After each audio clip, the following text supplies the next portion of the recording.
প্রবাস জীবনের অত্যন্ত ব্যস্ততার মাঝেও সাহিত্য সাধনা চালিয়ে যাচ্ছেন অনেক বাংলাদেশি। শিল্প সংস্কৃতির নান্দনিক আয়োজনে সমৃদ্ধ আয়ারল্যান্ডেও দিন দিন বাড়ছে প্রবাসী বাঙালিদের সাহিত্য চর্চা। গদ্য থেকে পদ্য অনেকেই তুলে ধরছেন স্বদেশের স্মৃতি ও বিদেশের অভিজ্ঞতার মেলবন্ধন।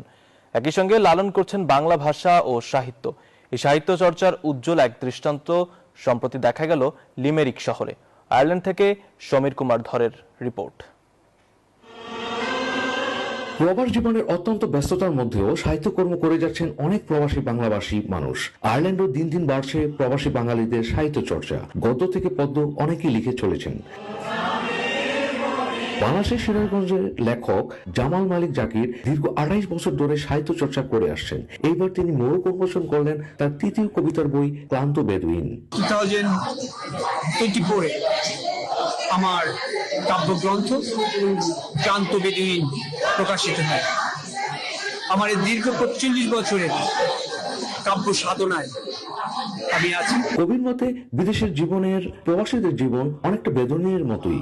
কষ্টকর জীবনের পাশাপাশি প্রতিনিয়ত বিভিন্ন প্রতিকূলতার মধ্য দিয়েও যেতে হয়। দিন শেষে অনেকে ক্লান্ত হয়ে পড়েন। যে মালিকের লেখা ক্লান্ত বেদুইনের মোড়ক উন্মোচনে এসে সত্যি আমি খুব আনন্দিত, কারণ এখানে যে বাংলাদেশিদের তাদের সংস্কৃতিকে ধরে রাখছে এই বিদেশের বাড়িতে। কবিতা বইয়ের উপস্থাপনায় কবি জামিল মালিক আধ্যাত্মিকতার কথা বলেন। তিনি গ্রিক দেবদেবী থেকে শুরু করে আইরিশ কবিদের কথা, স্বর্গ নরকের বিভিন্নতা নিয়ে আসেন।